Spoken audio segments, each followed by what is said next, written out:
Double engine की सरकार, प्रधानमंत्री जी का आशीर्वाद और मार्गदर्शन, उसमें हेमंत दाने और उनकी टीम ने कमाल किया है। हेमंता विश्व शर्मा जी ने, मैं उनको बधाई देता हूं। आज जो घुसपैठियों से जमीन मुक्त करवाई है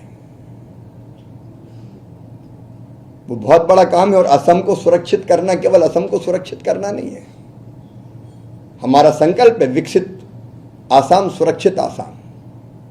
लेकिन आसाम की सुरक्षा मतलब देश की सुरक्षा है। घुसपैठिए कई हिस्सों में यहीं से फैलते हैं फिर। और जो विकास किया है, और विकास के साथ साथ जन कल्याण के काम जो मुख्यमंत्री हेमंता विश्व शर्मा जी ने किए हैं, अद्भुत और अभूतपूर्व है। मित्रों, अरुणोदय जैसी योजना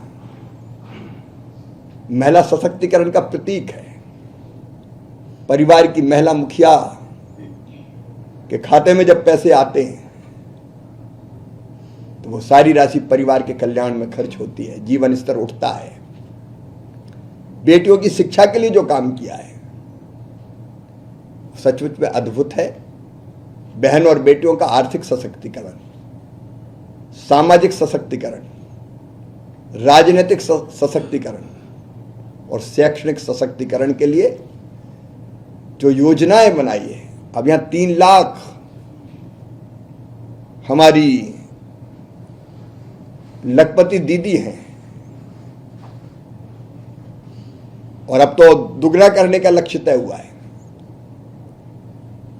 नौजवानों को 1,65,000 से ज्यादा, हमें याद है जब पिछली बार चुनाव में आए थे 1 लाख नौकरियां देंगे, ये वचन दिया था हमने। 1,65,000 नौजवानों को बिना भेदभाव के, पूर्ण पारदर्शिता के साथ यहां नौकरियां देने का काम किया गया है।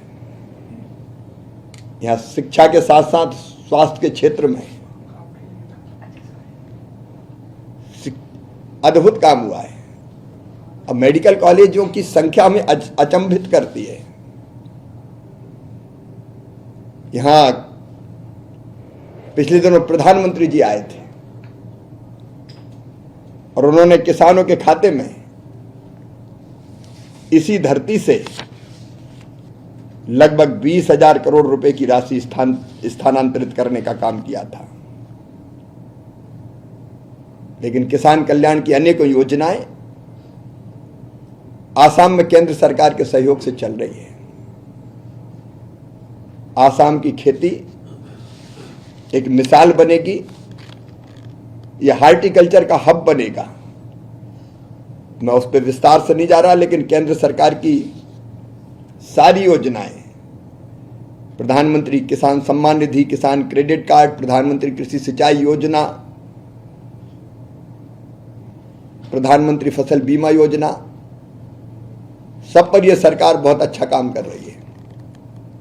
गरीबों की तड़फ का, मैं गरीबों के कल्याण की तड़फ का केवल एक उदाहरण मैं देना चाहूंगा। चाय बागान के मजदूरों को भाग्य भरोसे छोड़ दिया था कांग्रेस की सरकार ने।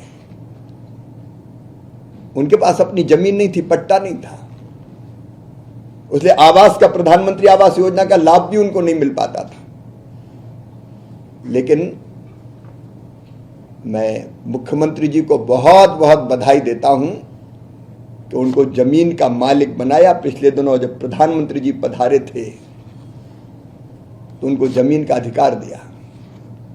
और ग्रामीण विकास मंत्री के नाते अब मैं ये कह सकता हूं कि उन सबको प्रधानमंत्री आवास योजना के आवास मिलेंगे, क्योंकि जमीन पे तो आवास बनेंगे। अब उनकी जमीन, उनका आवास, गरीबों के कल्याण की अनेकों योजनाओं को मूर्त रूप दिया गया है।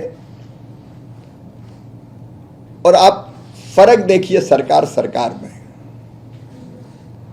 2004 से 14 तक जब कांग्रेस की सरकार थी, असम को मिले थे कुल 1,28,000 करोड़, 1.28 लाख करोड़। मोदी जी की सरकार ने 4.5 लाख करोड़ रुपए दिए। मल्टी डायमेंशनल गरीबी जो 30% थी अब घट के हो गई है केवल 14%। पर कैपिटा इनकम 49,000 से बढ़कर अब 1.5 लाख, 1.5 लाख से अधिक हो गई है। अब ये सरकार का फर्क है। आज असम तेजी से विश्वास से भर के आगे बढ़ रहा है। मैंने दिशा और दृष्टि की बात कही थी। हम श्रीमंत महापुरुष श्रीमंत शंकर देव जी के सपनों का आसाम बनारस